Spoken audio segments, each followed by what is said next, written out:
A billionaire single father walked into his mother's company carrying a mop, not because he had lost everything, but because he no longer knew who would love him if they knew what he owned. On a rain-soaked morning in Seattle, Lucas Whitmore stepped off a city bus in a faded gray uniform.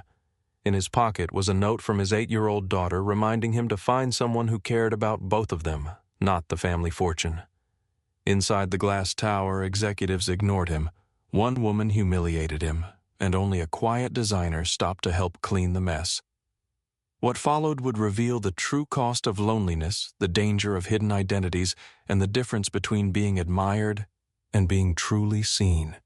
Stay until the end, because this story may change how you judge love, wealth, and character. Like the video and comment where you are watching from. But Lucas Whitmore had not put on that gray uniform on a whim. 3 weeks earlier, he had been sitting beneath a crystal chandelier in one of Seattle's most exclusive restaurants, wearing a suit that cost more than most families paid in rent for 6 months. Across the table sat Vanessa Caldwell, the daughter of a retired senator and the latest woman his mother believed might understand his world. She was beautiful in the careful way magazine covers were beautiful. Every strand of blonde hair rested exactly where it belonged. Her smile appeared at all the correct moments. She knew which charities mattered, which wines impressed people, and which names carried weight in rooms where decisions were made quietly. For the first 20 minutes, she asked Lucas nothing about himself. She wanted to know whether his family still owned the waterfront estate on Bainbridge Island. She asked how many weeks each year he spent in Europe. She wondered aloud whether Whitmore and Vail planned to purchase another private aircraft before expanding into Asia. Lucas answered politely, though his attention had begun drifting toward the tall windows behind her. Rain moved down the glass in silver lines, blurring the city lights into something softer than the room deserved. Vanessa leaned forward. "I heard your mother is preparing to step away from daily operations." Lucas lifted his water glass. "She has been preparing to step away for 12 years. Vanessa laughed. "So you will become chief executive. That has not been announced. But everyone knows. Everyone believes they know." Her smile sharpened with interest. "And what would your wife's role be?" Lucas lowered the glass. "My wife at the foundation, public events, international partnerships. A family like yours needs someone who can represent it properly." He studied her face. She had still not asked about Sadie. "My daughter usually represents the family," he said. Vanessa blinked. "Of course, I meant an adult partner." At that moment, a small voice came from behind Lucas. "Dad." He turned.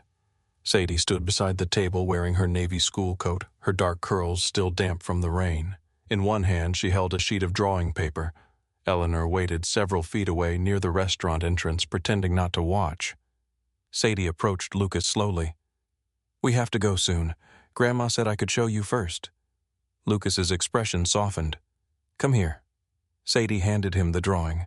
It showed a narrow house painted bright yellow, surrounded by purple trees. 2 figures stood in front of it beneath a large red umbrella. One was tall, one was small. Lucas smiled. "Is that us?" Sadie nodded. "It is the house I would build if we did not have the big one." "What is wrong with the big one?" it echoes. Lucas looked at the drawing again. The house Sadie had drawn had smoke rising from the chimney and light in every window. "It looks perfect," he said. Vanessa leaned over the table. "That is adorable." Sadie glanced at her. Vanessa did not ask her name. She did not ask what the purple trees were. She did not notice the third figure erased so many times that a pale shadow remained beside Lucas. Instead, she turned back to him. "Does your former wife share custody?" Sadie's fingers tightened around the edge of the drawing. Lucas saw it. The small movement was almost invisible, but he had learned to recognize the moments when his daughter disappeared inside herself. He stood. "I think we are finished here." Vanessa looked surprised. "We have not ordered dinner, I know. Did I say something wrong?" Lucas placed Sadie's drawing carefully inside his leather portfolio. "No, you said exactly what you meant." He took Sadie's hand and walked toward Eleanor. Behind them, Vanessa called his name once more, offended than hurt. Lucas never turned around. Outside, Seattle rain struck the sidewalk in cold, slanting sheets. A black sedan waited at the curb with its engine running. The driver opened the rear door, but Sadie stopped before getting inside. "Did she like you?" she asked. Lucas looked down at her. "I do not think she knew me." Sadie stared at the wet pavement. "Did she like me?" The driver looked away. Eleanor stood very still beneath her umbrella. Lucas crouched until his eyes were level with his daughter's. "She did not get enough time to know you. That means no." Lucas felt the answer lodge somewhere beneath his ribs. Sadie climbed into the car without waiting for him. During the ride home, she pressed her forehead against the window and watched the city slide past in reflections of red lights and rain. Lucas sat beside her. He wanted to explain that adults sometimes became nervous, that Vanessa had been asking ordinary questions. That one awkward moment did not reveal an entire person. But he had spent too many years making excuses for adults who wounded children without noticing. When they reached the Whitmore residence, Sadie went upstairs without asking for dessert. Lucas found her 20 minutes later beneath the white quilt in her bedroom, wearing pajamas covered in tiny stars. Her drawing rested on the nightstand. He sat on the edge of the bed. "Do you want me to read no? Do you want to talk no?" Lucas waited. Sadie faced the wall. Her voice came quietly. "Mom used to like parties more than us too." Lucas closed his eyes. Natalie had not always been careless. When Lucas first met her, she had been vibrant, fearless, and seemingly indifferent to his last name. She had laughed at formal dinners. She had walked barefoot across hotel balconies. She had once convinced him to leave a charity event early so they could eat hamburgers in the parking lot. He had mistaken unpredictability for freedom. After they married, the invitations became more important than the marriage.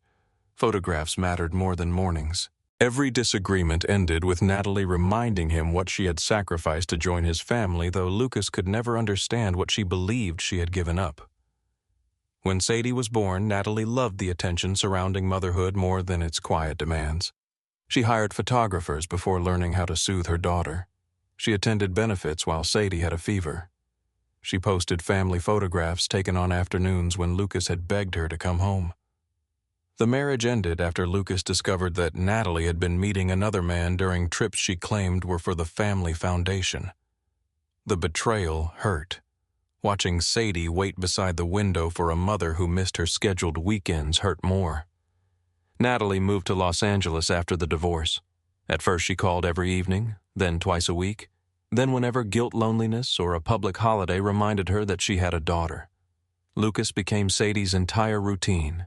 He packed lunches, learned to braid hair, badly attended school performances, answered questions about bodies, bullies, and why some mothers left.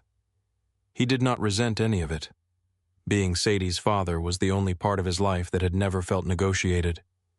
Lucas reached across the bed and placed his hand over hers. "I am not going anywhere," he said. Sadie turned toward him. "You always say that, because it is always true. What if you get married again?" Lucas hesitated. Sadie noticed. "What if she does not like me, then I will not marry her." What if she pretends the question was too precise for an 8-year-old? Lucas looked at the faint shadow where the third person had been erased from her drawing. "I will make sure she does not." Sadie's eyes searched his face. How Lucas had no answer. The next morning, Eleanor found him alone in her office at Whitmore and Vale. Her office occupied the northwest corner of the 50th floor, where glass walls overlooked Elliott Bay and the gray movement of ferries crossing the water. She had built the company from a borrowed drafting table and a rented room above a hardware store. 4 decades later, entire sections of the Seattle skyline carried her decisions in steel and concrete. Eleanor stood beside the windows reading a report. She did not look up when Lucas entered. "How was dinner? You already know.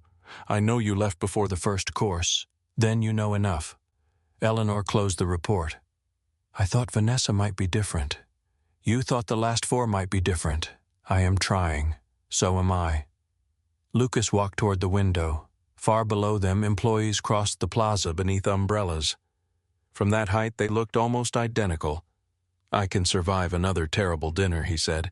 "Sadie should not have to survive another person pretending to care about her." Eleanor's expression softened. "You think every woman you meet is pretending. I think money makes pretending easy. Money also makes suspicion easy. Lucas turned. What does that mean? It means no woman can prove anything to you. If she enjoys a good restaurant, you think she wants your fortune. If she asks about the company, you think she wants your position. If she avoids those subjects, you think she has been trained to appear uninterested. That is not true. It is exactly true. Lucas looked away. Eleanor walked behind her desk and opened a drawer. She removed a plain manila folder and placed it in front of him, then removed the problem. Lucas opened the folder. Inside was a temporary employment profile. The photograph was his, though the lighting had been altered, and the name beneath it was unfamiliar. Lucas Warren, custodial support employee, temporary contract. He looked at his mother. What is this? A way to discover whether you are right. You created a false employee record. Human Resources created a confidential identity with the approval of corporate counsel. That does not make it less insane. Eleanor sat. You believe the Whitmore name prevents anyone from seeing you clearly. For 90 days, do not use it. Lucas stared at the page. You want me to work here. I want you to live without the protections you blame for your loneliness. As a cleaner. As someone no executive needs to impress. Lucas closed the folder. People are not experiments. No, Eleanor said. But you already test every woman you meet. You simply do it from behind expensive tables. The office became quiet. Outside, a ferry sounded its horn across the water. Lucas placed the folder on the desk. And you think humiliating myself will fix that? I think invisibility may show you more than power ever has. You have been waiting to say that. I have been waiting for you to hear it. Lucas paced toward the far wall. Framed photographs showed the history of Whitmore and Vale. Eleanor breaking ground on the company's first major development. Eleanor standing beside city leaders. Eleanor receiving awards while a younger Lucas watched from the edge of each image, already being prepared for a future he had never chosen clearly enough to call his own. What happens to Sadie? He asked. She stays with me. No. Eleanor lifted her chin. She cannot live in a random apartment while you play at being poor. That is exactly why she should come. Lucas. She is part of the reason I would be doing this. I am not searching for someone who tolerates a daughter after seeing the bank account. I need to know who we are without it. Eleanor considered him for several seconds. You would take her out of her home for 3 months. Her school. She stays in the same school. Security remains in place, but she does not see them. And Natalie has not exercised a full weekend of custody in 5 months. Eleanor's mouth tightened. Lucas opened the folder again. If I agree, Sadie knows the truth. I will not ask my daughter to believe her life has collapsed. Agreed. I use only the salary attached to this job for daily expenses. Eleanor nodded. No driver, no private car, no executive accounts, no assistants. Agreed. I live somewhere safe but ordinary. I will arrange the lease through an independent company. No luxury apartment hidden behind a different address. You have made your point. Lucas continued. I do not access confidential systems. I do not enter executive meetings unless my work requires it. I do not interfere with the decisions unless someone is in danger. Eleanor folded her hands. And relationships. Lucas looked down at the false name. I will not invent a dead wife or a tragic childhood. I will tell the truth about Sadie. I will tell the truth about what I believe, but not who you are. I will hide the name and the money. Eleanor held his gaze. You believe that is the same as honesty. It is the only way the experiment works. For the first time, doubt moved across her face. Then it was gone. Only 3 people will know, she said. You, me, and Helen Park. Marcus in corporate security will coordinate protection, but he will not interfere. When do I start Monday? Lucas looked at the rain gathering against the glass. That gives me 4 days. To do what? To explain to my daughter why her father is becoming a janitor. Eleanor corrected him gently. A cleaner. Lucas looked at her. She met his stare without apology. If you are going to do the job, begin by respecting the people who already do it. That evening, Lucas and Sadie sat on the kitchen floor surrounded by cardboard boxes. Their new apartment was on the 3rd floor of an older brick building in Queen Anne. The radiators clicked loudly. The kitchen light flickered before warming to full brightness. Through the living room window, they could see the top of the Space Needle between 2 rooftops. Sadie opened a cabinet. There are only 4 plates. There are 2 of us. What if Grandma comes? She can bring her own. Sadie laughed despite herself. Lucas carried a box into her bedroom. The room was small, but Eleanor had allowed Sadie to choose the paint. One wall was pale yellow, almost the same color as the house in her drawing. Sadie sat cross-legged on the floor. Do I have to tell people you clean offices? You do not have to lie. But I cannot say you own the company. Grandma owns most of it. You know what I mean. Lucas sat across from her. You can say I am working a different job for a while. Why? Because I need to understand what life feels like when people do not know our name. Sadie picked at the corner of a box. Are you trying to find a wife? Lucas nearly smiled. I am trying to understand people. That means yes. It means I do not know. Sadie looked toward the window. What if you meet somebody nice? Then I will be careful. What if she likes us? Lucas answered more quietly. Then I will tell her the truth, when before anyone gets hurt. Sadie studied him with the solemn patience children used when adults offered answers that sounded complete but were not. You should write that down, she said. Why, so you remember. On Monday morning, Lucas reported to the basement level of Whitmore Tower at 5:30. The uniform felt rough against his skin. The shoes pinched near his toes. His name badge seemed strangely heavy for something made of plastic. Darnell Brooks waited beside a row of metal lockers. He was broad-shouldered, with silver at his temples and a face shaped by years of restrained amusement. He looked Lucas up and down. You are Warren Luke. Darnell handed him a ring of keys. You ever cleaned 50 floors number good? Men who say yes usually disappear by lunch. Darnell showed him the supply rooms, chemical labels, emergency exits, and maintenance logs. He demonstrated how to clean marble without leaving cloudy marks. Too much product makes it worse, he said. Most people think more is better. That sounds familiar. Darnell looked at him. You talk like management. I will try to recover. A faint smile crossed Darnell's face. By 8 o'clock, Lucas's shoulders burned. By 10, his palms had begun to blister. He learned how quickly a lobby became dirty in the rain. He learned that people placed coffee cups on cleaning carts as though the carts were moving trash cans. He learned that some employees apologized when they stepped across a wet floor, while others looked irritated that the floor existed at all. At noon, Darnell led him toward the employee cafeteria. A supervisor stopped them near the entrance. Contract staff used the basement break room. Darnell did not argue. He turned around. Lucas followed him into a small room beside the loading dock. 2 vending machines stood against one wall. One had been unplugged. The other contained sandwiches with curled edges. Darnell inserted $3 and pressed a button. The machine swallowed the money without releasing anything. He struck the glass once with the heel of his hand. Nothing moved. Lucas reached for his wallet, then remembered the rule. He had $12 for lunch and transportation until payday. Darnell opened his own lunch container and divided a chicken sandwich in half. You do not have to do that, Lucas said. I know. Darnell handed him one half. Lucas took it. They ate beneath fluorescent lights while the distant machinery of the building vibrated through the wall.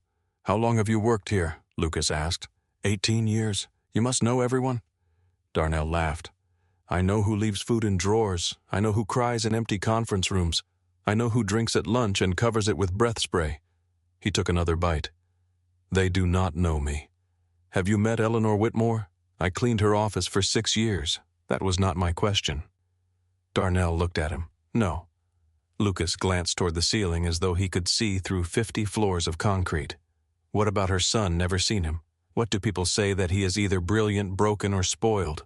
Depends who wants his job. Lucas swallowed. And what do you think I think rich people become stories because ordinary people never get close enough to see the truth? The word stayed with Lucas for the rest of the day. Over the following week, he discovered that the company he believed he understood had another life beneath its reports. The custodial staff had been transferred to an outside contractor 3 years earlier. The change looked efficient on paper. In practice, it reduced health coverage, removed paid sick days, and created schedules that changed without warning. Darnell's wife needed medication that their current insurance did not fully cover. A woman named Rosa worked the night shift, then cleaned private homes during the day to support 2 sons. Another employee continued working with an injured wrist because missing a shift could cost him the following week's hours. Lucas listened. He made no promises. Promises from a cleaner would have sounded empty, and promises from the future chief executive would have exposed him. That silence became its own kind of discomfort. On Friday night, Lucas entered the executive boardroom after midnight.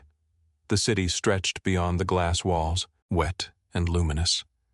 At the head of the long table stood the chair he would one day inherit. He placed his cleaning cloth on the polished surface and began wiping away fingerprints. Behind the chair hung a photograph from the company's 20th anniversary. Eleanor stood at the center in a white suit. A younger Lucas stood beside her, 20 years old, and already being introduced as the future. He stared at his own face.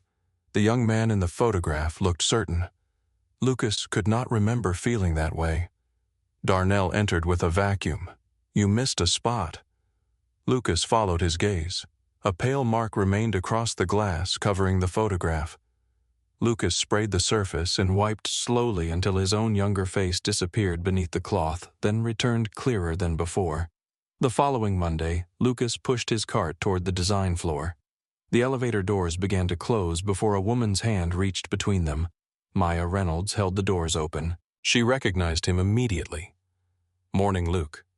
Lucas stepped inside with the squeaking cart. "Morning." Maya glanced at the blister beneath the bandage on his hand but did not mention it.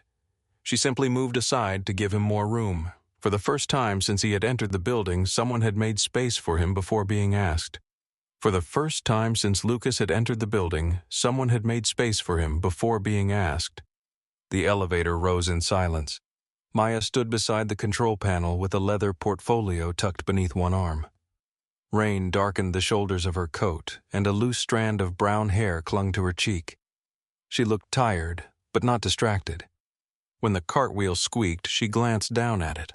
"That wheel has been complaining all week."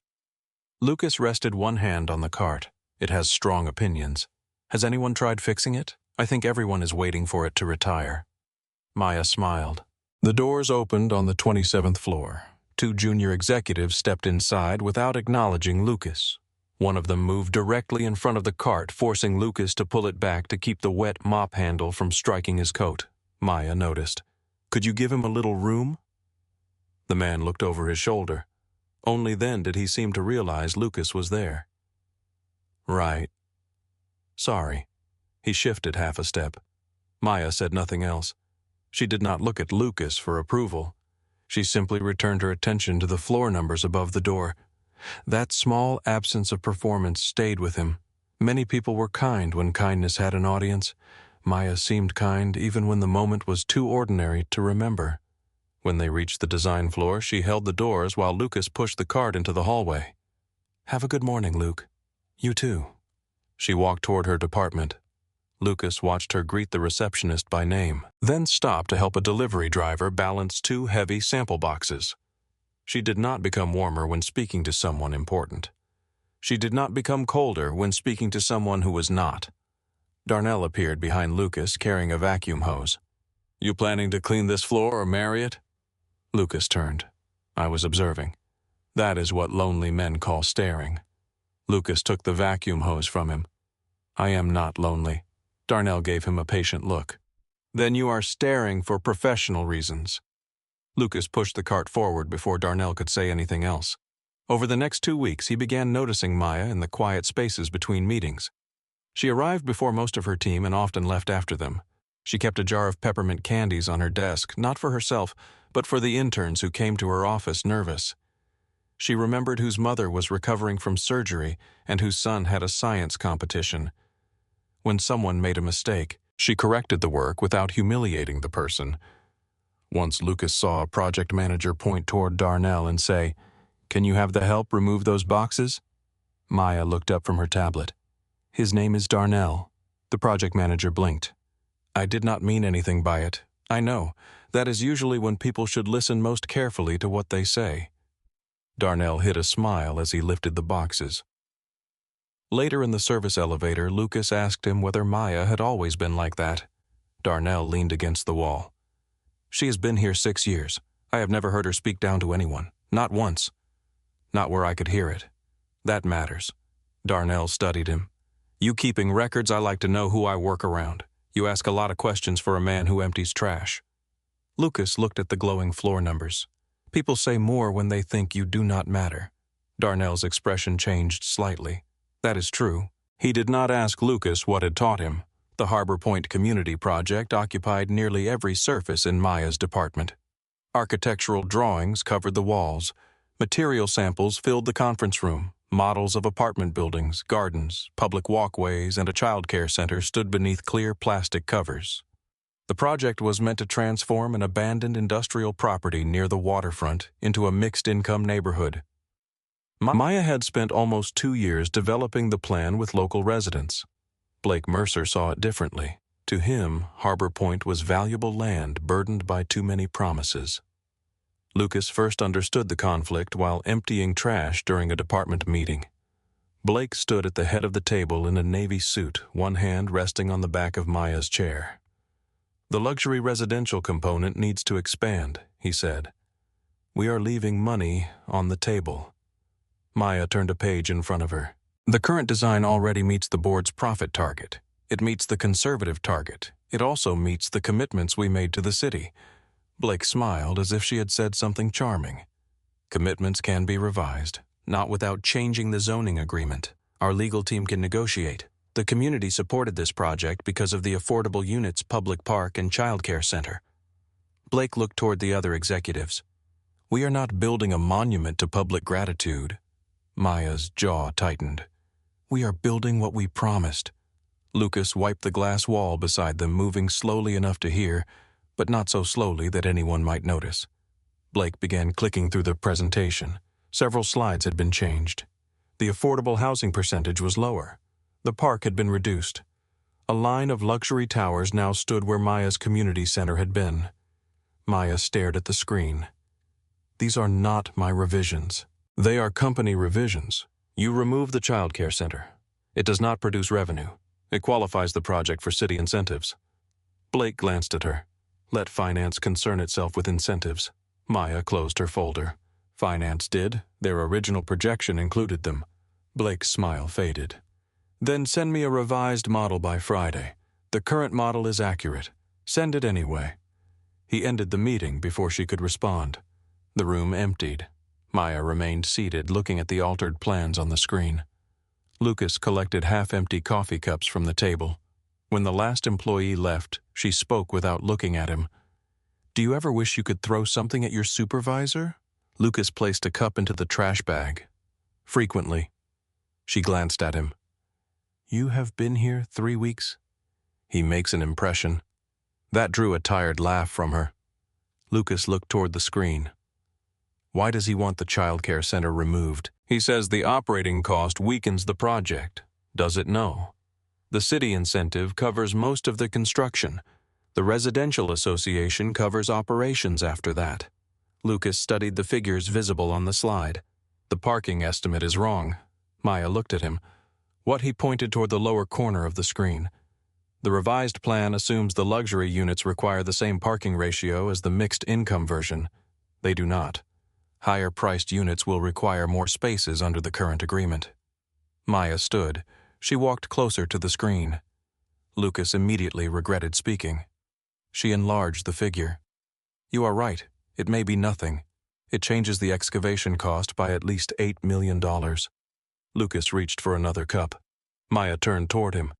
"How did you see that from across the room? I was closer before everyone left. That is not what I asked." Lucas kept his voice casual. "I spent time around construction when I was younger, doing what mostly being told to stay out of the way." Maya folded her arms. "You know structural drawings. You understand zoning. Now you notice parking ratios." "I read." "What do you read?" "Things people leave in conference rooms." She stared at him for another moment. Then she smiled. "That is either the most honest answer you have given me or the least." Lucas tied the trash bag. "Can it be both?" "It usually is." The following afternoon, Maya carried a stack of oversized drawings toward the presentation room.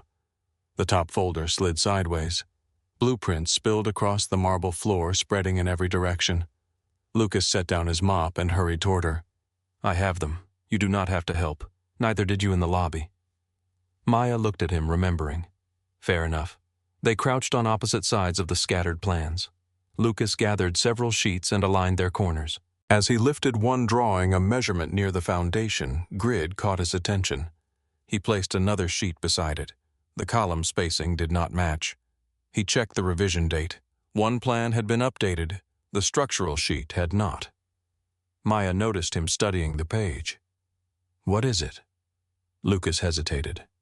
"Did the retail space change last month?" "Yes." Blake requested a wider entrance. The support wall moved. "I know, the column grid did not." Maya leaned closer. Lucas pointed to the measurements. "If they build from these two sets, the load path will not align." Maya's face changed. She pulled another sheet from the floor and compared the notes. For several seconds, neither of them spoke. Then she sat back on her heels. "The engineering team approved this. They may have approved the earlier revision. If you are right, the permit set is wrong." Lucas lowered his voice.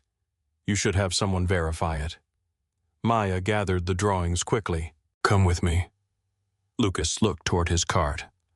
"I should finish the hall. The hall can wait. My supervisor may disagree. I will explain. That might make it worse." Maya stopped. She seemed to understand that her authority could protect him in one moment and expose him in another. "All right," she said. "Wait here." She hurried toward the engineering department. Lucas returned to the cart, though his attention remained on the corridor. 20 minutes later, Maya came back with an engineer beside her. The man held the drawings against his chest and looked deeply unsettled. "You found the conflict?" he asked Lucas. Lucas nodded. The engineer examined his uniform. "Which sheet did you see first?" "The revised floor plan, and you compared it to the structural grid. They were beside each other." The engineer looked toward Maya. "This would have reached the permit office tomorrow." Maya's relief appeared only after the danger became clear. "How serious?" she asked. "We would have lost at least 6 weeks, possibly more." The engineer thanked Lucas awkwardly and carried the plans away. Maya remained. "You just saved the project. I noticed 2 lines that everyone else missed." Lucas picked up the mop. "People miss things when they are moving too quickly. Do you always answer compliments by making yourself smaller?" He looked at her. "It keeps expectations manageable." Maya's expression softened. "You know intelligence is not something you need to apologize for." Lucas thought of boardrooms where his last name made every ordinary sentence sound brilliant. "I am not apologizing. It sounds like you are." She walked away before he could answer.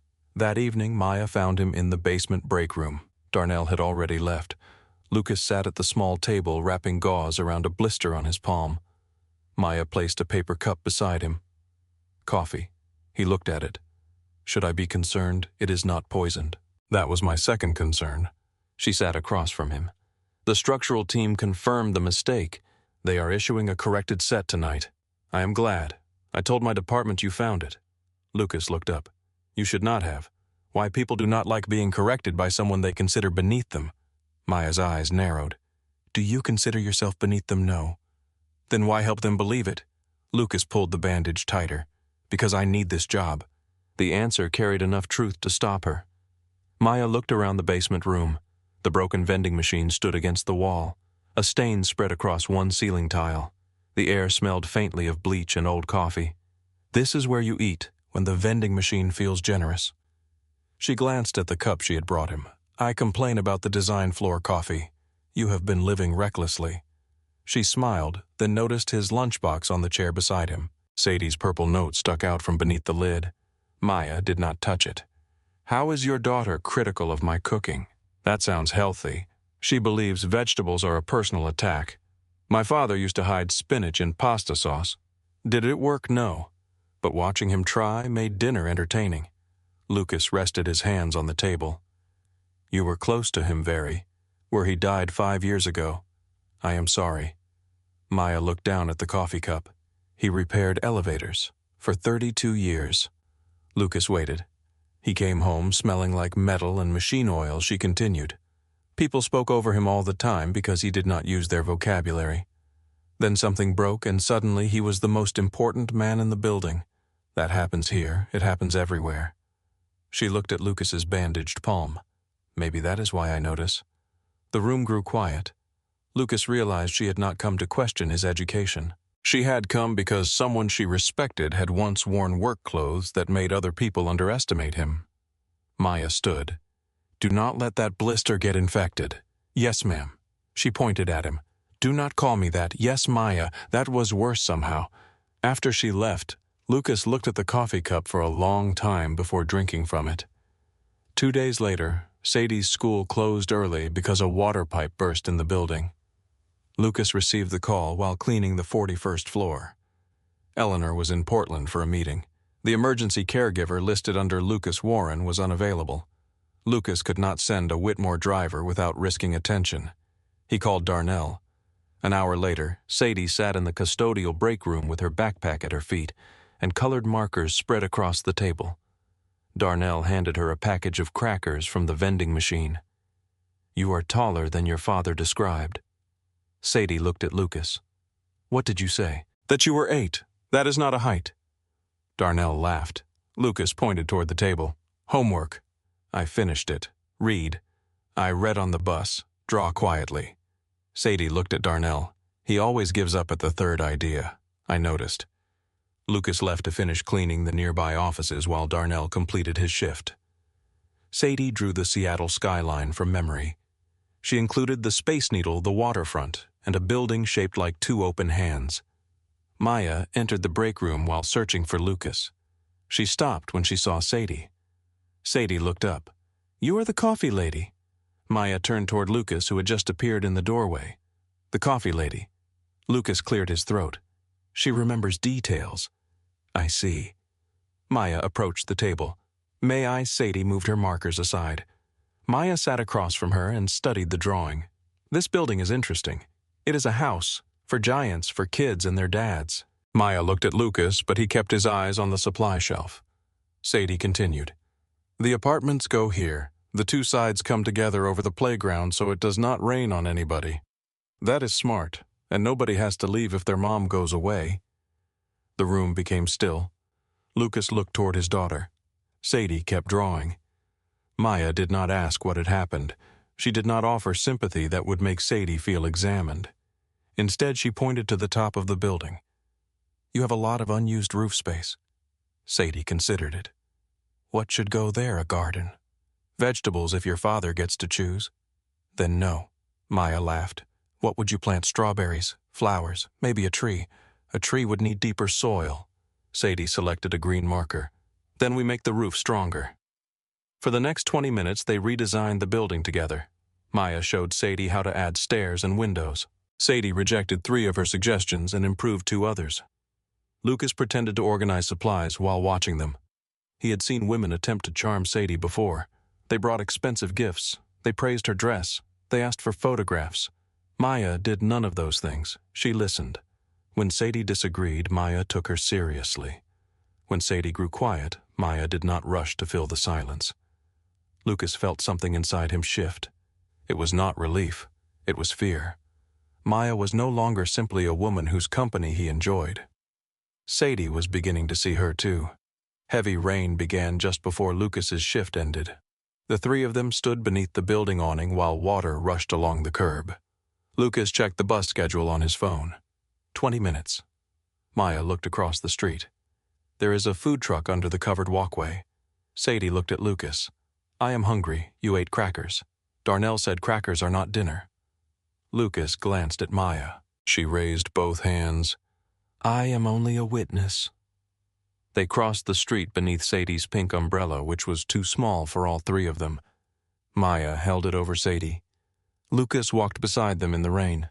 The food truck sold grilled cheese sandwiches and tomato soup. They sat on a low stone wall beneath the covered walkway, steam rising from the paper cups in their hands. Sadie looked at Maya. "Are you married?" Lucas closed his eyes. "Sadie." "What?" Maya took a sip of soup. "No. Do you have a boyfriend? No. Do you like kids, some of them?" Sadie narrowed her eyes. "Which ones? The ones who design buildings with rooftop gardens?"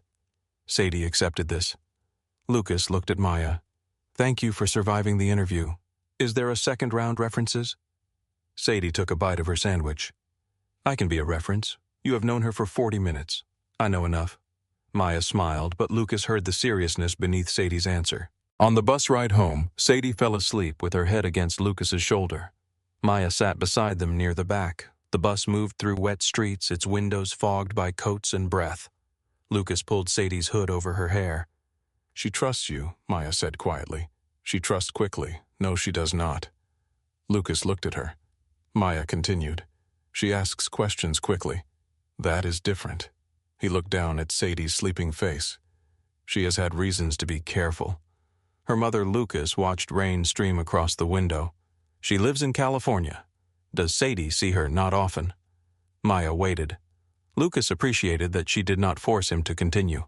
Natalie was not prepared for ordinary life, he said, even when ordinary life came with a large house. Maya looked at him. She left. She moved. The leaving happened slowly. "I am sorry. Sadie stopped waiting by the window last year." Maya's eyes moved toward the child sleeping between them. "That may be sadder." Lucas nodded. "She deserves someone who stays. So do you." He turned toward her. Maya seemed surprised by her own words.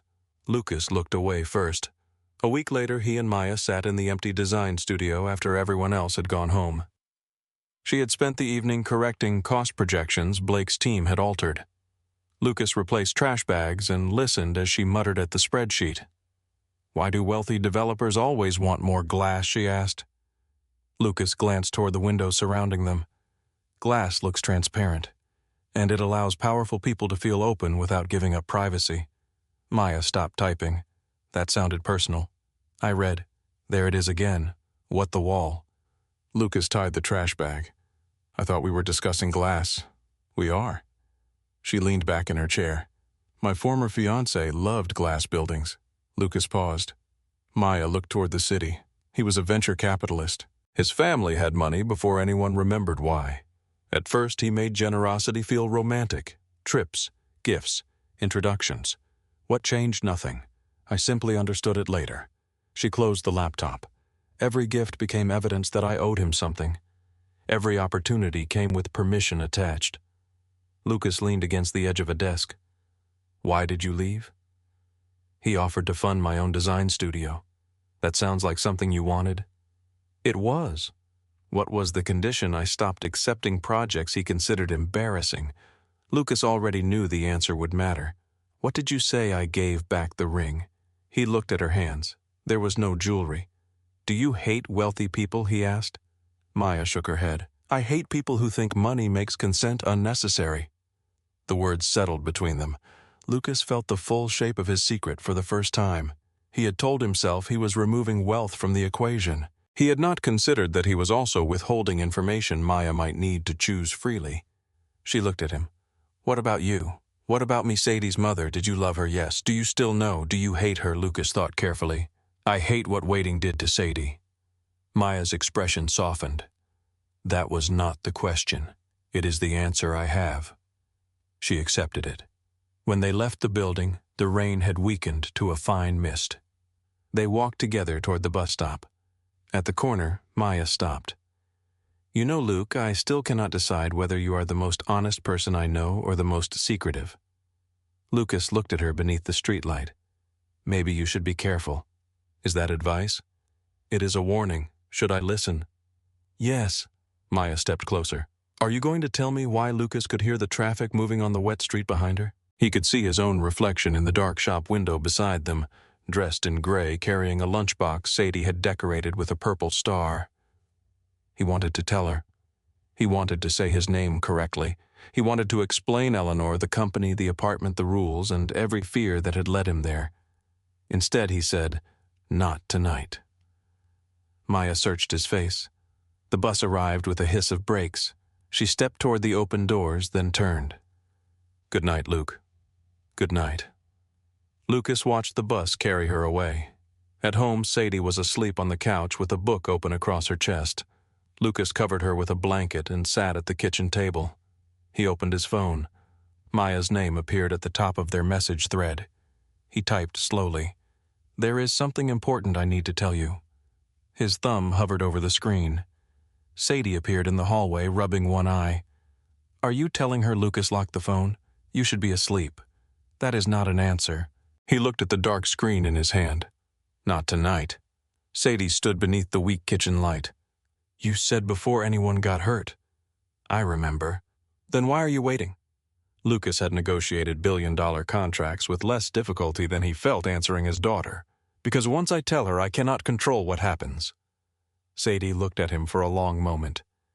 "You cannot control it now." She walked back to her room.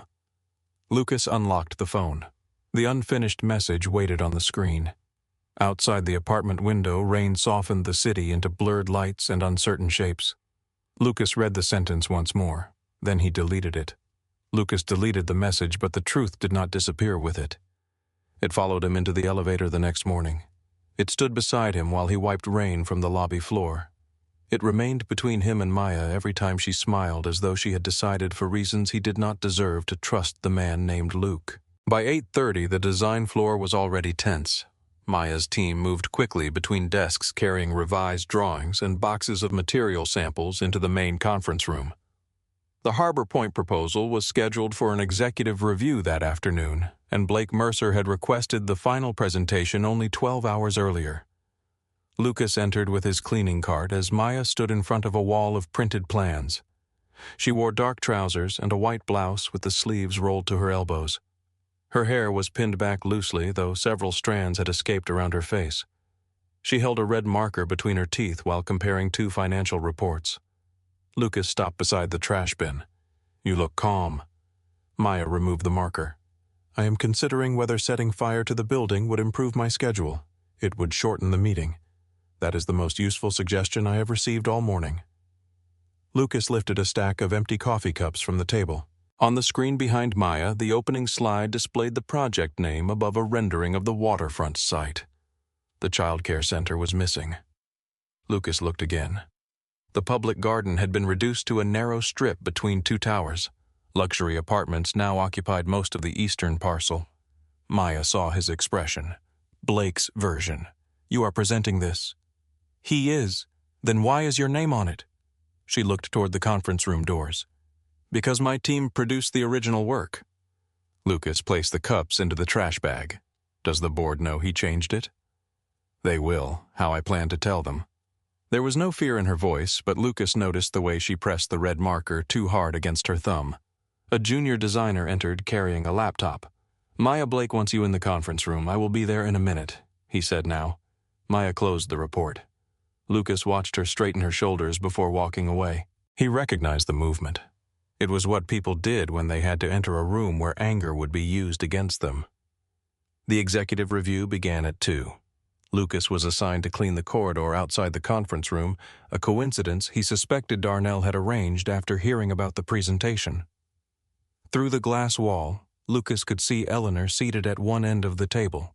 She had returned from Portland that morning and wore a charcoal suit that made everyone around her sit straighter. Blake stood near the screen. Maya sat with her team along the side of the room. Blake moved through the opening slides with confidence. He described Harbor Point as a landmark opportunity for luxury urban living. He praised the design department for responding to current market conditions. He presented the expanded residential towers as though they had always been part of the plan. When he reached the financial projections, Lucas stopped wiping the glass. The figures were familiar. Maya had developed them weeks earlier. Blake had changed the headings and removed her name. He pointed to a chart. Our revised model increases projected revenue by 18% while reducing non-essential construction. Maya looked at Eleanor.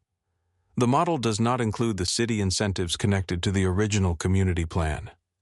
Blake did not turn toward her. We can discuss supporting details later. They are not supporting details. They affect the total project cost. Blake clicked to the next slide. The current figures have been reviewed, by whom several executives shifted in their seats. Blake finally looked at Maya. This is not the time. It is exactly the time. Eleanor remained silent. Lucas knew his mother well enough to understand why. She wanted to see who spoke when silence would be safer. Blake placed the remote on the table. Maya, we all appreciate the passion you bring to community design. But a company of this size cannot allow emotional attachment to interfere with financial discipline. Maya's face did not change. My concern is mathematical. A few people lowered their eyes. Blake smiled. Then send the finance department your questions after the meeting. They were my figures before your team changed them." The room became quiet. Lucas saw Eleanor glance toward Blake.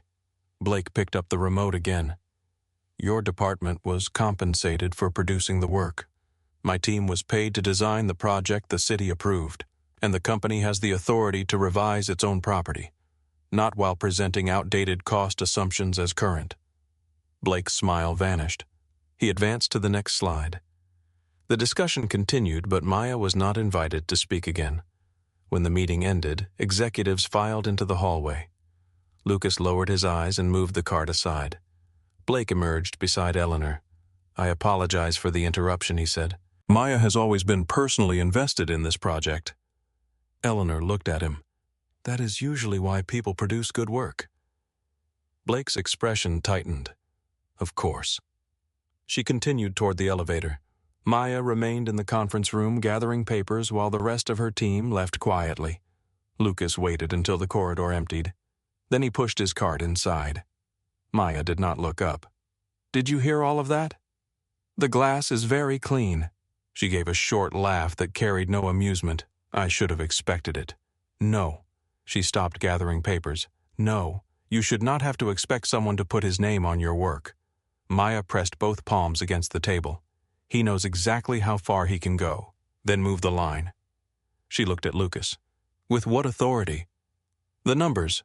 He controls the numbers, not the public ones." Maya studied him. Lucas stepped toward the screen. He pointed to the revenue chart Blake had used. "The luxury expansion assumes the same occupancy rate as the original mixed income plan." "That is what I told him. Do you have the market report his team used somewhere? Find the publication date." Maya opened a folder and searched through the printed documents.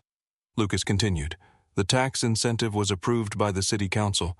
That record is public. So are the parking requirements, utility estimates, and the original development agreement." She found the report. 3 years old, the waterfront occupancy rate has fallen since then by almost 6%, and the revised design requires deeper excavation for the additional parking. Maya's eyes moved across the chart. He did not include it. "No." She sat. For the next several minutes, Lucas asked questions. He did not tell her what argument to make. He asked which figures could be verified outside the company. He asked what Blake had removed. He asked which promises were written into the city agreement and which were only discussed publicly. Maya began writing. The more she worked, the faster her hand moved. She opened the city planning database on her laptop and found the original zoning approval. She downloaded current occupancy reports. She compared Blake's construction estimate with an independent engineering projection. By the time she looked up, the windows had turned dark. "You knew where to look," she said. "I knew what to ask. That is not an answer. It is the one I have." Maya leaned back. "You could do more than this job." Lucas looked toward the cleaning cart. "Most people could do more than the job they are allowed to have." That sounded personal again. "Maybe everything does when you ask enough questions." She closed the laptop. "I am presenting this to Eleanor tomorrow." "Good. If Blake finds out you helped me, he will come after you. He already dislikes my mopping." "I am serious, so am I." Maya stood. "You do not understand how men like him operate." Lucas thought of board negotiations, political pressure, hidden contracts, and the polite threats spoken over expensive lunches. "I understand more than you think." Maya moved closer. "That is what worries me." The next morning, she requested a private review with Eleanor and the finance committee. Blake attempted to cancel it. Eleanor refused. Maya entered the meeting with verified city records, updated construction estimates, and a side-by-side comparison of every figure Blake had changed. Lucas was not in the room. He spent the morning cleaning the main lobby while rainwater gathered beneath the revolving doors. 3 hours later, Maya stepped out of the executive elevator. She found him replacing a trash liner near the security desk. "The child care center is back." Lucas looked up. "So is the public garden." He smiled, and Blake, still breathing, disappointing. Maya laughed. It was the first time he had heard her laugh without restraint. She glanced toward the people moving through the lobby. "Come upstairs when your shift ends. Why, I want to show you something." At 6:30, Lucas found her on the rooftop service level. The space was rarely used except by maintenance workers. Metal pipes ran along one wall. The concrete floor was damp from the mist. Beyond the safety glass, Seattle glowed beneath low clouds. Maya stood near the railing holding 2 paper cups. Lucas approached. "You keep bringing me coffee. You keep saving my projects. I asked questions. You asked the right ones." She handed him a cup. For a while they watched the city. Ferries crossed the dark water like slow-moving lights. Maya rested her arms against the railing. "Blake told the committee I was too emotionally attached to Harbor Point." "Are you?" "Yes." Lucas turned toward her. She continued, "My father spent his last years in an apartment where the elevator broke every month. Families on the upper floors carried groceries and strollers up 7 flights of stairs. When I complained to the owner, he told me affordable housing could not include every luxury. An elevator is not a luxury, I know." She looked toward the distant waterfront. "I designed Harbor Point because no one should have to beg for basic dignity." Lucas thought of Darnell dividing a sandwich in the basement. He thought of Rosa cleaning private homes after working all night. He thought of the benefits report he had approved without reading the pages describing outsourced labor. "You were right to fight for it," he said. Maya looked at him. "So were you. I was not in the room. You were still there." The words settled between them. Lucas felt the distance between who she believed he was and who he truly was become almost unbearable. He set the coffee cup on the railing. "Maya." She waited. He could tell her now. There was no crowd, no interruption, no convenient reason to delay. My name is not a maintenance door opened behind them. Darnell stepped onto the roof carrying a toolbox. He stopped. Lucas closed his mouth. Darnell looked from him to Maya. "I can come back." Maya smiled. "We were just leaving." Darnell studied Lucas with open disappointment. Lucas avoided his eyes. They walked toward the elevator. Inside, Maya pressed the lobby button.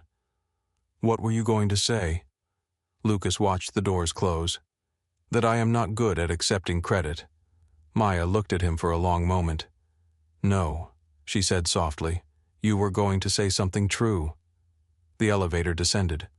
Lucas could hear the machinery above them, the cables pulling them through the center of a building that carried his family name. "You should be careful with me," he said. Maya turned.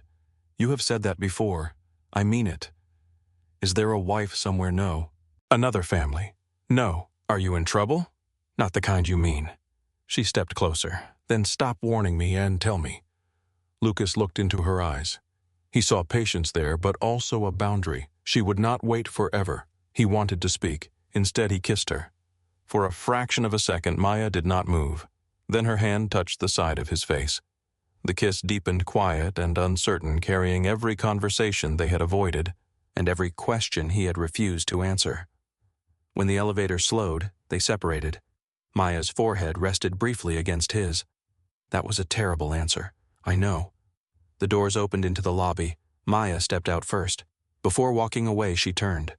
"No more warnings, Luke." Lucas stood inside the elevator as the doors closed between them. The following afternoon, Eleanor arrived without notice. Her black sedan stopped outside Whitmore Tower just after lunch. Within minutes, department heads appeared in the lobby as though summoned by instinct. Blake descended from the executive floor to greet her. Sloane Pierce hurried from the communications department while checking her reflection in her phone. Lucas was cleaning near the elevators. Eleanor entered beneath a line of umbrellas held by security officers. She moved through the lobby with the same controlled presence she had carried for 40 years. Blake reached her first. "Eleanor, I was not aware you would be joining us today. That was intentional." He smiled uncertainly. Lucas pushed the cart toward the service corridor. Eleanor's path crossed his. For one suspended moment, they stood less than 3 feet apart. Lucas saw his mother notice the fresh bruise on his wrist where a supply cabinet had struck him. Her eyes remained steady. "Good afternoon," she said. "Afternoon, ma'am." Sloane stood nearby. She glanced at Lucas's cart. "Could you move that Mrs. Whitmore should not have to walk around cleaning equipment." Lucas reached for the handle. Eleanor looked at Sloane. "I have spent my life walking around equipment." Sloane's face changed. "Of course. I only meant I know what you meant." Eleanor continued toward the elevators. Lucas kept his head down. Maya had witnessed the exchange from the reception desk. She approached after the executive group disappeared. That was strange. What was, she looked at you. Most people do eventually.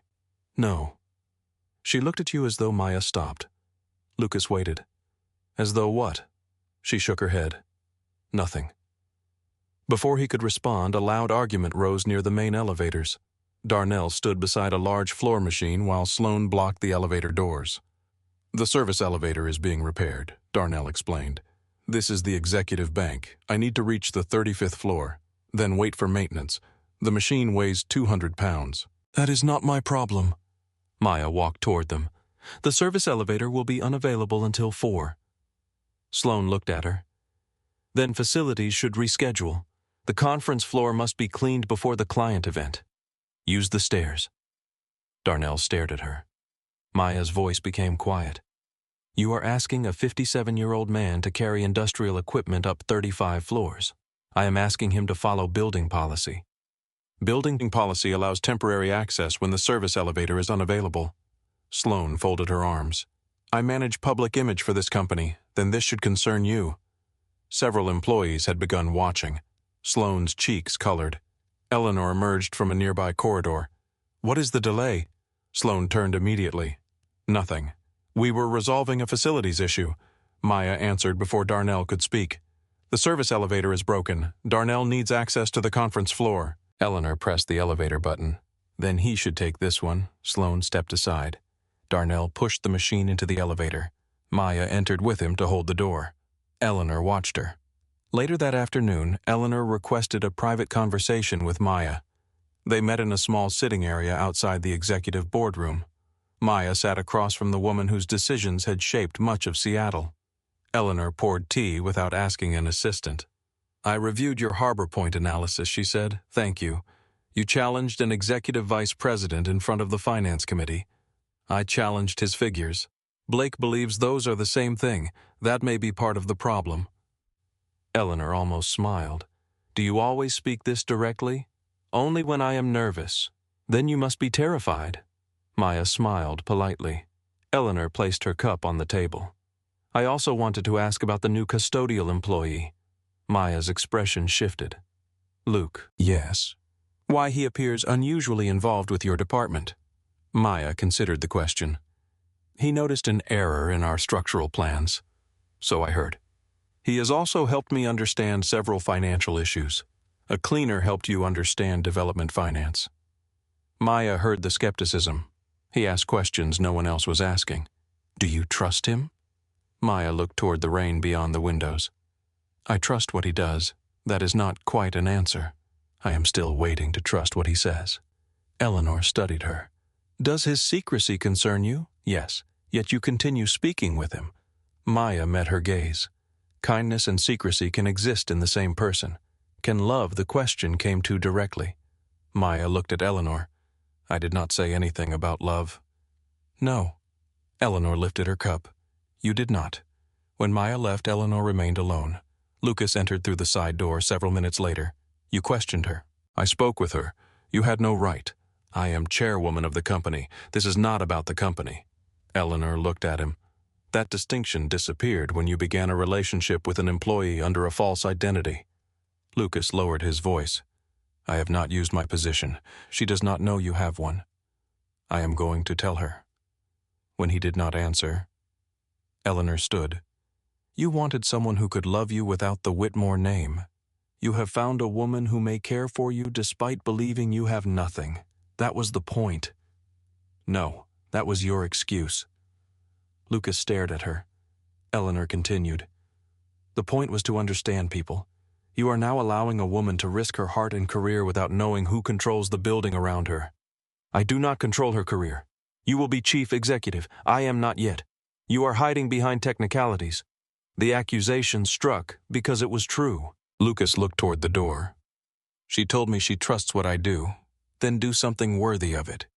He left without answering. Across the building, Blake Mercer was asking different questions. He had noticed Lucas long before the Harbor Point meeting. At first he had dismissed him as an irritating cleaner who stood too close to conversations that did not concern him. Then Maya's work improved. She challenged projections Blake believed only finance understood. She found public records that directly contradicted his presentation. She corrected structural revisions with information no one on her team had noticed. Blake began watching the man with the cart. He saw Lucas speak quietly with senior engineers. He saw Maya follow Lucas onto the rooftop level. He heard Lucas make a passing comment about occupancy forecasts while emptying trash after a meeting. The comment was precise. Too precise. Blake called a private investigator named Curtis Hale. "I need everything on an employee," he said. "Executive custodial." Curtis was silent for a moment. "You want a background investigation on a cleaner? I want to know why a cleaner understands corporate finance." 3 days later, Curtis returned with almost nothing. Luke Warren's employee record was valid. His address matched a modest apartment in Queen Anne. His identification had cleared the contractor's screening system, but before 3 months earlier he barely existed. No public employment history, no social media accounts, no previous rental records under the same name, no traceable education. Curtis placed the report on Blake's desk. "The identity is either protected or manufactured. By whom I do not know." Blake looked through the glass wall toward the design department. Maya was speaking with Lucas near a sample table. "Find out." Curtis closed the folder. "That will cost more." Blake did not look at him, then charge more. That same week, Maya submitted the final Harbor Point proposal to the City Review Committee. Blake knew the project would move forward without his luxury revisions. He also knew Maya's credibility had grown. Lucas stood beside her too often. Employees had begun thanking him. Darnell trusted him. Even Eleanor had spoken to him in the lobby. Blake did not understand the connection. He only understood threat. On Thursday night, he waited until the design floor was empty. Using his executive access, he entered Maya's department and removed a folder containing confidential contractor bids. He copied the documents, then deleted the access record from the local security terminal. In the basement, he wore a maintenance jacket borrowed from an unlocked equipment room. He opened Lucas's locker with a supervisor key and placed the copied files beneath a folded uniform. As he left, Darnell stepped from the far end of the corridor carrying a box of cleaning supplies. Blake froze. Darnell stopped. "Everything all right?" Mr. Mercer. Blake adjusted the jacket. "Security inspection. At midnight, we received a report about unauthorized access." Darnell glanced toward the lockers. "Need help?" Blake walked past him. Darnell watched until the elevator doors closed. The next morning, Helen Park approached Lucas in the main lobby with 2 security officers. Her face was controlled, but Lucas saw the warning in her eyes. "Luke Warren, yes. We need you to come with us." Employees slowed as they passed. Maya stepped out of the elevator. "What happened?" Helen looked toward her. "This is a confidential matter." Lucas followed the officers to the basement. Inside his locker, security found the missing bid documents. Helen placed them on a metal table. "Can you explain this?" Lucas looked at the folder. "No. You had access to the design floor. So did hundreds of people. The documents were found in your locker. I did not put them there." Helen's eyes held his. She knew he was telling the truth. She also knew she could not clear him without exposing the secret. "Pending investigation, your access is suspended." Lucas removed his name badge. One of the officers escorted him through the lobby. People watched from every floor surrounding the open atrium. Sloane stood near the coffee shop. "I knew there was something wrong with him," she whispered.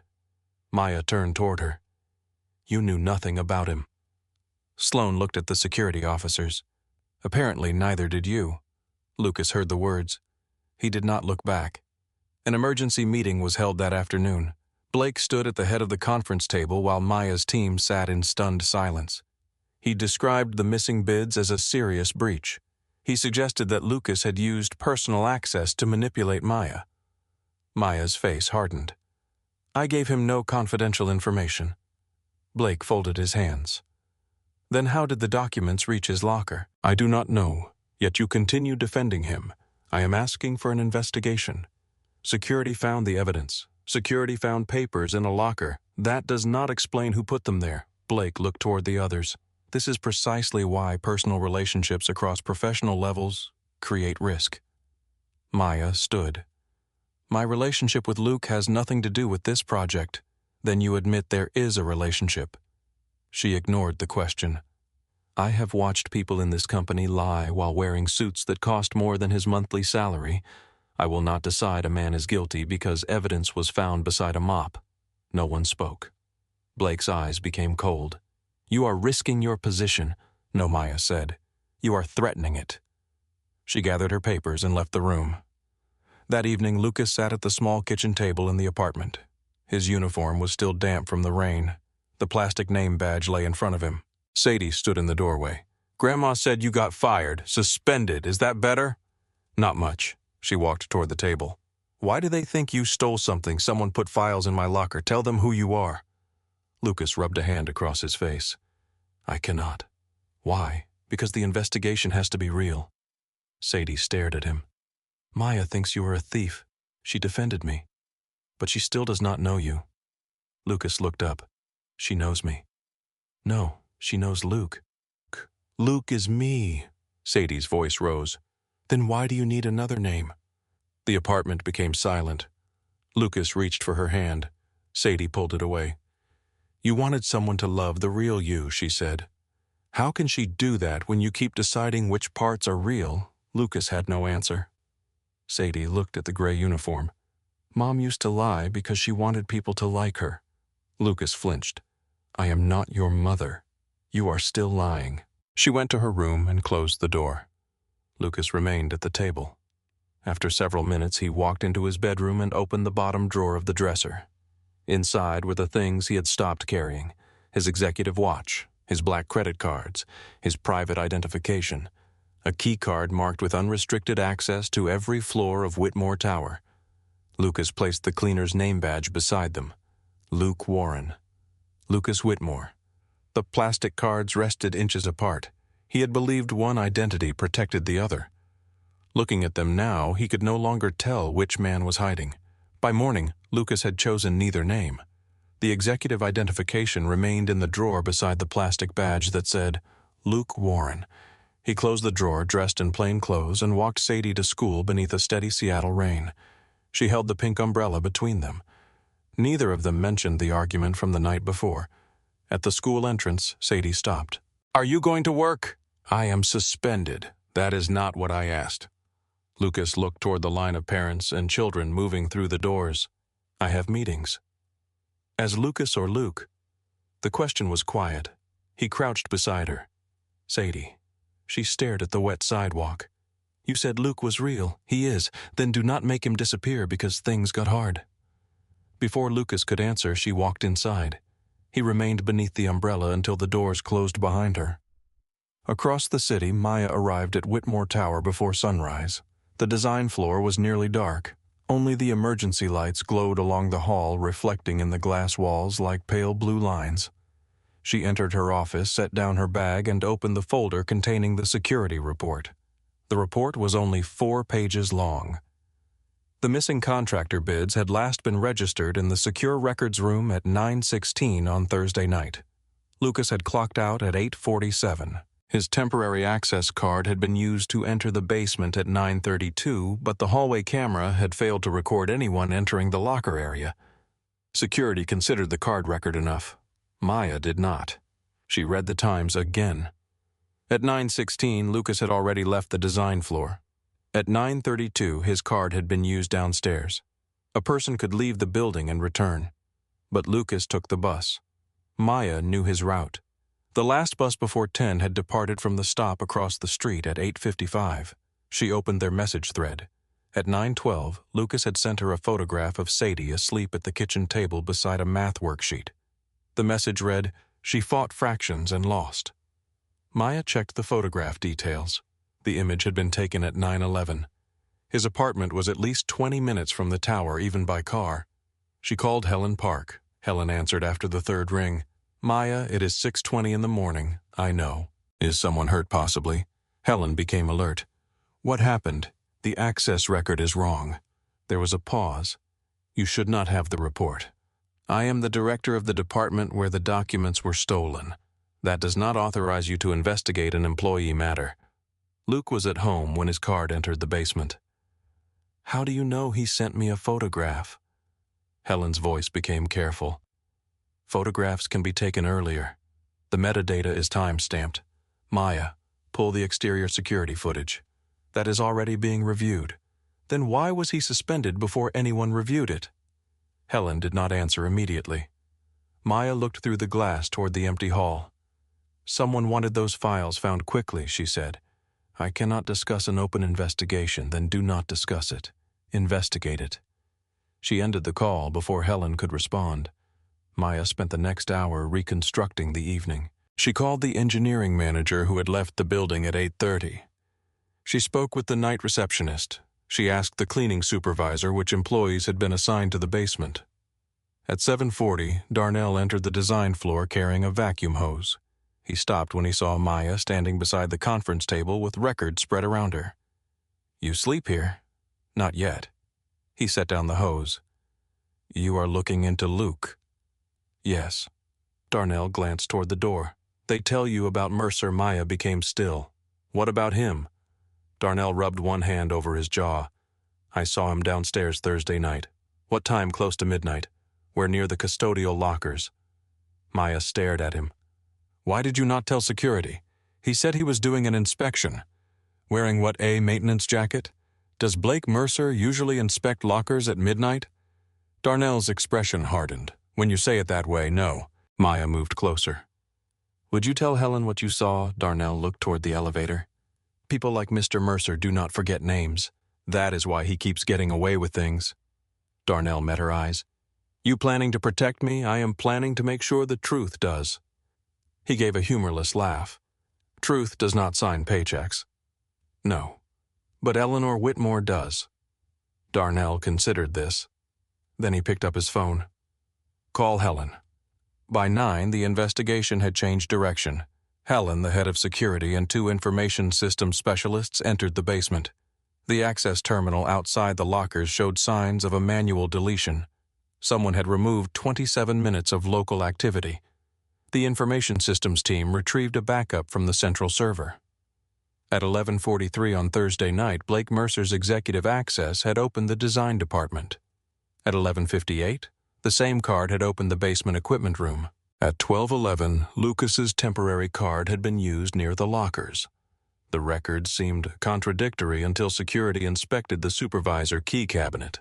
One master key was missing. The key could open both employee lockers and the cabinet where temporary access cards were stored overnight. Helen called Lucas. He arrived at the tower just after noon. He wore a dark sweater and a raincoat. Without the uniform, employees looked at him longer, as though they could not place where they had seen him. Maya waited near the security office. When Lucas saw her, relief crossed his face before caution replaced it. You should not be involved in this. That is an unusual way to say thank you. I am serious. So am I. Blake already threatened your position, and you think disappearing will protect it. Lucas glanced toward the security door. I did not disappear. You stopped answering calls. I was told not to contact anyone connected to the investigation. By whom? Helen. Maya looked through the glass. Helen was speaking with the security director. She could have told me that. She was following procedure. Maya studied him. You defend this company even when it treats you like a criminal. Lucas looked toward the elevator bank. Maybe I know it can be better. The words carried more weight than they should have. Maya noticed. Before she could ask, Helen opened the door. Lucas. Maya looked at him sharply. Helen froze. For 1 second, no one moved. Lucas answered quickly. Lucas is my legal name. Luke is what I use. Maya kept her eyes on him. You never told me that. It never came up. Her expression changed.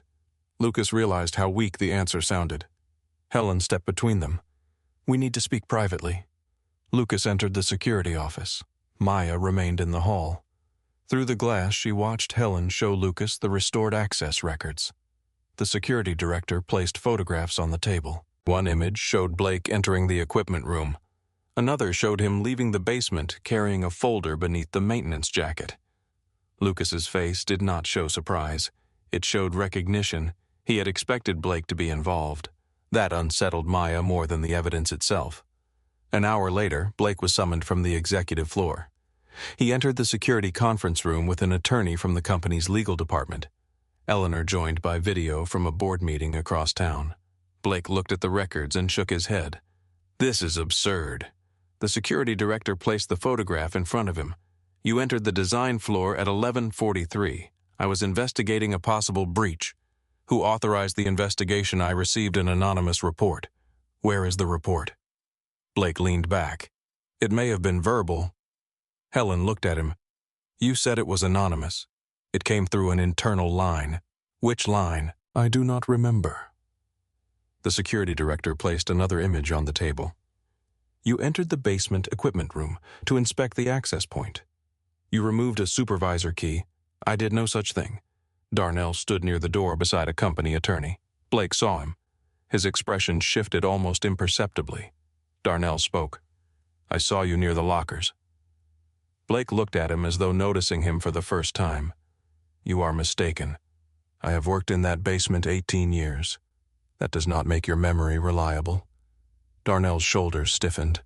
Maya, watching through the observation glass, saw Blake make the mistake he had made with people for years. He assumed that being powerful made his version more believable. The information systems specialist opened Blake's company laptop. A hidden folder contained encrypted copies of the missing bid documents. The files had been created 12 minutes before Lucas's card was used in the basement. Blake turned towards his attorney. I want this meeting stopped. Eleanor's voice came through the screen. No. Everyone looked toward her. Blake stood. Eleanor, this is becoming hostile. You framed an employee for theft. That has not been established. It has been established enough for me. You cannot suspend an executive vice president based on a cleaner's accusation. Eleanor's expression became cold. The accusation came from our security records. Blake glanced at Lucas. For the first time, fear moved across his face. Not because he knew who Lucas was, because he could not understand why Eleanor was looking at a cleaner as though his dignity mattered. Helen removed Blake's access card. You are placed on administrative leave pending formal review. Blake looked toward Lucas. You think this makes you important? Lucas held his gaze. No. Blake gave a bitter smile. You have no idea what kind of people run this company.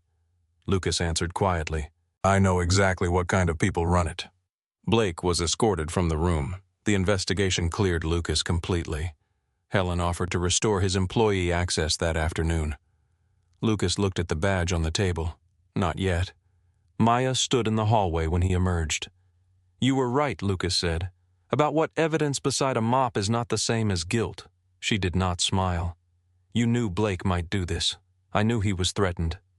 By a cleaner, Lucas looked at her. By anyone he cannot control. Maya folded her arms. Helen called you Lucas. That is my name. Why use Luke? My daughter calls me Luke sometimes. It was not a complete lie. Sadie had called him Luke twice while pretending to be a restaurant customer. Maya watched his face. There is always an answer. I am trying. No, you are choosing enough truth to end each question. Lucas looked down. She continued. I defended you because I believed your actions. I found evidence because I knew the accusation did not fit the man I knew. I am grateful I did not do it for gratitude, I know. Then tell me who you are. The security office door opened behind them. Helen stepped out. Lucas, Eleanor needs to speak with you. Maya looked from Helen to Lucas. Your first name again. Helen realized the damage too late. Lucas said, Maya, I can explain. Then explain. He looked toward Helen. Her expression told him the board situation had become urgent. Not here. Maya gave a small nod. Of course. She walked away. Lucas wanted to follow. Helen caught his arm. The board moved the succession vote. He turned. What they are announcing you at the anniversary gala. That was supposed to happen in January. Blake's removal created a leadership crisis. Several directors believe delaying will damage investor confidence. The gala is in 5 days, I know. Lucas looked towards the corridor where Maya had disappeared.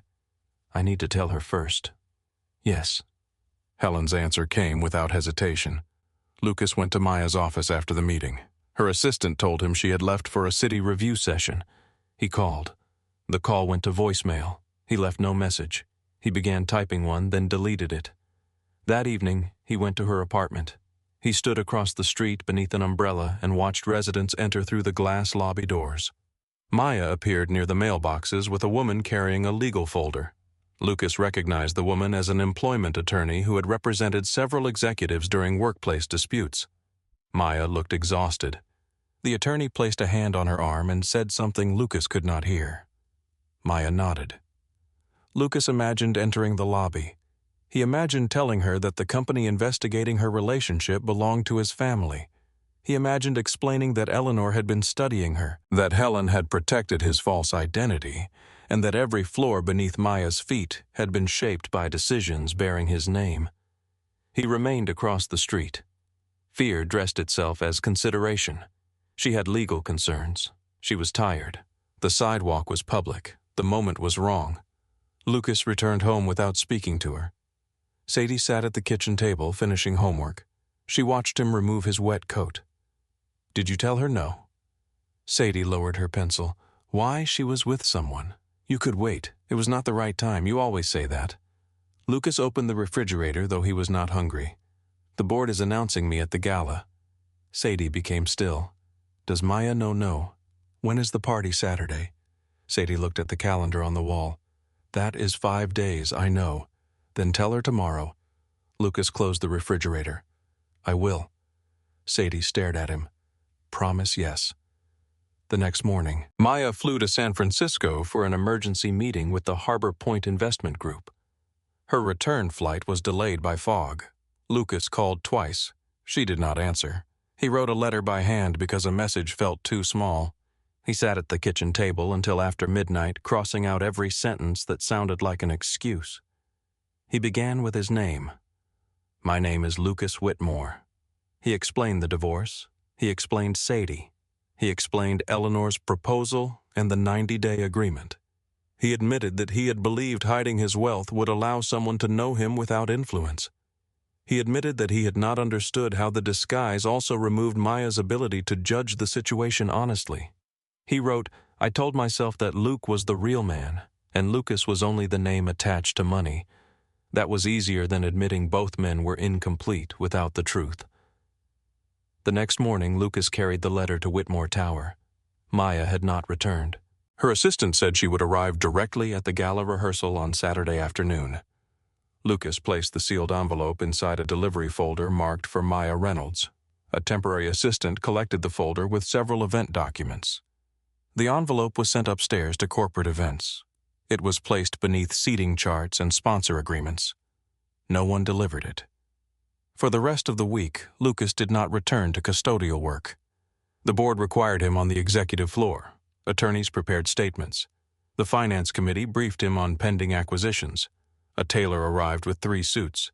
Communications staff rehearsed the exact moment he would step onto the stage. Each morning, the gray cleaning cart remained beside the basement supply closet. Darnell passed it on his way to work. He knew Lucas had been cleared. He did not know why Luke had not returned. On Friday afternoon, Maya came back to Seattle. She went directly to the design floor. Lucas's cart was not there. His locker had been emptied. The small employee schedule beside the supply room no longer listed Luke Warren. Maya found Darnell polishing the conference hall. "Have you heard from him, no?" "Did Helen say when he is coming back?" "She said his contract status changed." "What does that mean?" Darnell stopped the machine. "I do not know." Maya looked toward the empty corridor. "He did not call you, no." She checked her phone again. "Nothing. She visited the food truck after work." The owner remembered Lucas and Sadie, but had not seen them. Maya called the number Lucas had given her. The line went directly to voicemail. She stood beneath the covered walkway where the 3 of them had eaten grilled cheese in the rain. For several minutes, she listened to the city moving around her. Buses hissed at the curb. Water ran through the gutters. People hurried past with their heads lowered. Maya had believed the theft accusation was the danger. Now she wondered whether Lucas had simply entered her life, taken what comfort he needed, and left when the situation became complicated. That possibility hurt more than she wanted to admit. On Saturday evening, Whitmore Tower glowed above the waterfront. The lobby had been transformed for the company's 40th anniversary. Golden lights hung between the upper balconies. A string quartet played beneath a suspended glass sculpture. Historic photographs of Seattle developments moved across enormous screens along the walls. Employees from every department entered in formal clothes. For one night, custodial workers, engineers, assistants, executives, and investors stood beneath the same lights. The old divisions remained visible in the way people gathered, but the walls between them appeared thinner. Darnell wore a dark suit his wife had chosen. Rosa stood beside him in a green dress. Sloan moved through the room, checking camera positions and greeting board members. Blake attended under legal supervision because the formal findings had not yet been announced. His access had been revoked, but several directors had insisted he appear until the board completed its vote. He remained near the back of the room, speaking to no one. Maya arrived alone. She wore a deep blue dress and carried no purse except a small black clutch. Her hair fell loosely over one shoulder. She had come because the Harbor Point project was receiving an award. She had also come because some part of her believed Lucas might appear. Not as an executive, not as anyone important. She imagined him standing near the service corridor in a clean gray uniform, uncertain whether he belonged in the room. She looked for him near the elevators. He was not there. Darnell approached. "You look like you are searching for somebody." Maya forced a smile. "Have you seen Luke?" Darnell shook his head. "No." "Do you think he left?" "He left something." "What?" Darnell looked toward the basement corridor. "Sadie's drawing is still inside the cart." Maya's throat tightened. On the main stage, the outgoing chief executive tapped the microphone. The room gradually quieted. He spoke about 40 years of growth, from Eleanor's first architectural contracts to the company's international development portfolio. Photographs of Eleanor as a young woman appeared on the screens. Then the lights dimmed. Eleanor stepped onto the stage. Applause moved through the lobby. Maya stood near the edge of the crowd. Eleanor thanked the employees who had carried the company through 4 decades. She spoke about leadership responsibility and the need to understand a company beyond its balance sheet. Then she paused. "Tonight we begin a new chapter." The room became still. Whitmore and Vale has always been a family company, not because one family owns it, but because generations of employees have built it together. Blake looked toward the stage. Sloan raised one hand to signal the camera crew. Eleanor continued. "The person who leads this company must understand every level of it. He must know not only how decisions are made in the boardroom, but how those decisions are felt in the hallways below." A single spotlight rose. A man stepped from behind the curtain. He wore a charcoal suit. The room seemed to inhale at once. Maya recognized his walk first, then his shoulders. Then the familiar way he lowered his head for a second before facing a crowd. Lucas stopped beside Eleanor, the man from the elevator, the father on the bus, the cleaner who had eaten vending machine sandwiches in a basement room, the man Maya had kissed on the rooftop. Eleanor placed one hand on his arm. "My son, Lucas Whitmore." For several seconds there was no sound. Then whispers spread from table to table. Darnell stared at Lucas as though the entire building had shifted beneath him. Rosa covered her mouth. Sloan went pale. A champagne glass slipped from her fingers and shattered against the marble. Blake did not move. His face drained of color as every word he had spoken to the cleaner returned with new meaning. Maya stood completely still. Lucas looked across the room. He found her. The crowd disappeared from his face. For 1 second, he was only the man who had failed to deliver a letter. Maya understood everything at once. Eleanor's questions, Helen's careful behavior, Lucas's knowledge, his certainty during the investigation, his refusal to explain, Sadie's strange awareness, the modest apartment, the warning beneath every conversation. None of the memories vanished. They changed shape. Applause began near the front of the room. It spread slowly until the lobby filled with sound. Maya turned and walked toward the side exit. Lucas stepped away from the microphone. Eleanor caught his hand. "Go." He left the stage. Maya crossed an empty reception area and pushed through the glass doors leading to the balcony. Cold rain moved through the open space. She stopped near the railing and closed her eyes. The city stretched below her, blurred by water and distance. The door opened behind her. Maya. She did not turn immediately. When she did, Lucas had stopped several feet away. He no longer wore the gray uniform, but he looked more exposed than he ever had in it. "Is that what you call me when I am not in the room?" she asked. His face tightened. "I am sorry. That was not my question. Yes, Maya is your name. It is what I call you, and yours Lucas, not Luke. My father called me Luke. Sadie sometimes does. You let me call you a name that belonged to a man who did not exist. He existed." She laughed once. The sound was quiet and broken. "Of course. There is always an answer." Lucas stepped closer. "I wrote you a letter. Where is it? I left it at your office." "I never received it.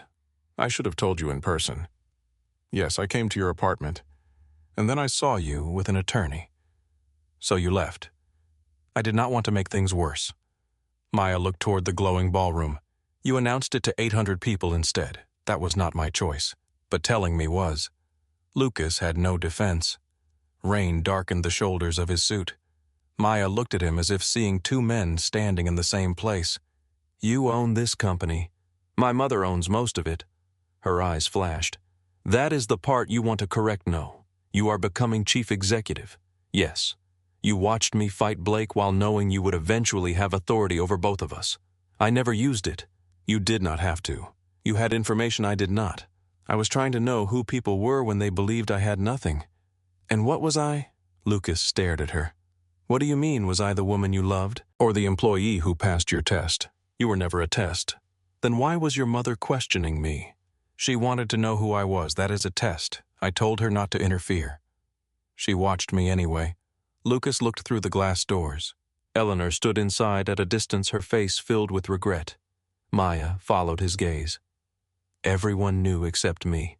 Only 3 people knew. Your mother, human resources, security, and Sadie." Maya looked back at him. The hurt in her face deepened. "You brought your daughter into this. She knew because I would not lie to her about our life. But you asked her to help you lie to me. She never lied. She knew who you were. She wanted me to tell you." Maya's eyes filled. "I care about that little girl. I know. No, you do not get to say that as though it makes this better." Lucas lowered his head. Maya's voice trembled. "You let me meet her. You watched her trust me. You watched me trust both of you while you decided whether I deserved the truth. That is not what I wanted. It is what you did." Rain struck the glass roof above them. Lucas looked at her.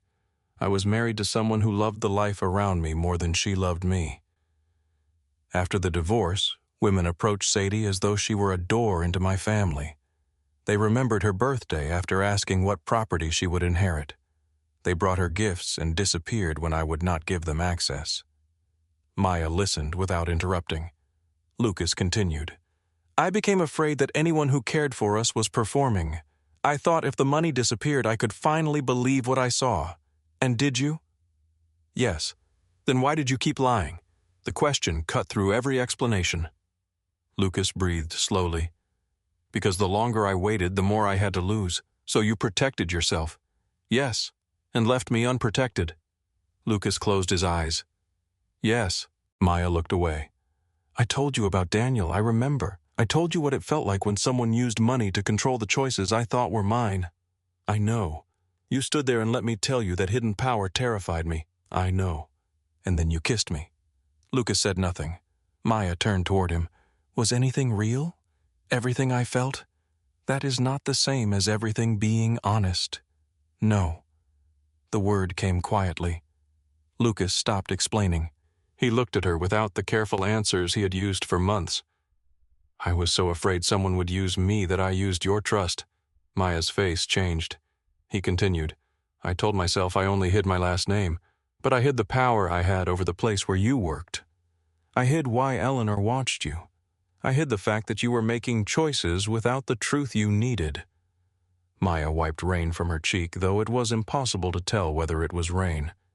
"You could have told me before tonight." "Yes, before I defended you. Yes, before Sadie trusted me. Yes, before I fell in love with you."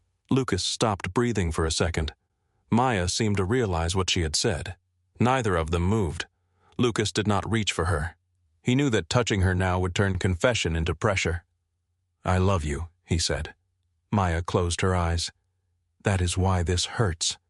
Inside the ballroom, Sadie appeared beside Eleanor. She wore a pale yellow dress and held the rooftop garden drawing against her chest. She saw Maya through the glass. Maya saw her too. Sadie moved toward the door. Eleanor gently stopped her.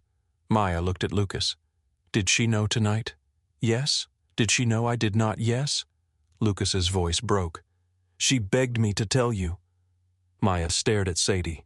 I do not blame her. I know. I blame you for making her carry it. Lucas nodded. You should. Sadie pressed one hand against the glass. Maya's expression softened for one painful second. Then she opened her clutch and removed the folded drawing Sadie had made in the break room. She had kept it after taking it from her desk. She held it out to Lucas. He did not take it at first. Maya, I need to know whether I chose you or whether you designed every circumstance around me. I cannot answer that for you. No. She placed the drawing in his hand. You cannot. Maya walked toward the door. Lucas stepped aside. She passed him without another word. Inside, Sadie watched Maya cross the ballroom and disappear into the crowd. Lucas remained on the balcony. Applause rose again as the outgoing chief executive called for the new leader to return to the stage. Lucas looked down at the drawing in his hand. 3 figures stood beneath the rooftop garden. Sadie, a tall man, a woman beside them. The woman's name had been written in purple marker. Maya. The balcony door opened. Eleanor stood behind him. They are waiting. Lucas looked through the glass at the employees' investors' cameras and board members gathered beneath the lights. For most of his life, every door had opened when someone heard his name. He placed Sadie's drawing inside his jacket. Then he walked back into the ballroom without Maya beside him. Lucas returned to the stage alone. The applause sounded distant. Beneath the lights, he saw Darnell near the back of the room, still staring at him, as if the man who had shared half a sandwich in the basement had vanished without warning. Lucas reached the microphone. The speech prepared by the communications team waited on the screen in front of him. It praised the company's legacy, promised strong growth, and thanked the board for its confidence. Lucas looked at the words. Then he turned off the screen. For 3 months, he said, I worked inside this building as a member of the custodial staff. The room became silent. I entered this company because I wanted to know how people behaved around someone they believed had no power. He glanced toward Sloane. What I discovered was uncomfortable. Then he looked toward the doors Maya had walked through. But I also discovered something about myself. Concealing power does not make it harmless. I wanted honesty from other people while refusing to offer it myself. Eleanor lowered her eyes. Lucas continued, I cannot undo the choices I made. I can decide what kind of company those choices force me to build. In the weeks that followed, Blake's investigation widened. Security records revealed that he had altered financial reports, taken credit for work produced by junior employees, and threatened people who questioned him. Several staff members who had remained silent for years finally came forward. Blake was dismissed. The company referred the document theft to legal authorities. Sloane requested a private meeting with Lucas. She sat across from him in the office that had once belonged to Eleanor. I owe you an apology, she said. Lucas studied her. For what? For the things I said when I believed you were a cleaner. Would you be apologizing if I still were? Sloane opened her mouth, then stopped. Lucas waited. Her eyes dropped to the floor. No, that is the part you need to change. He did not fire her. He required her to meet with the custodial team and listen to their experiences without defending herself.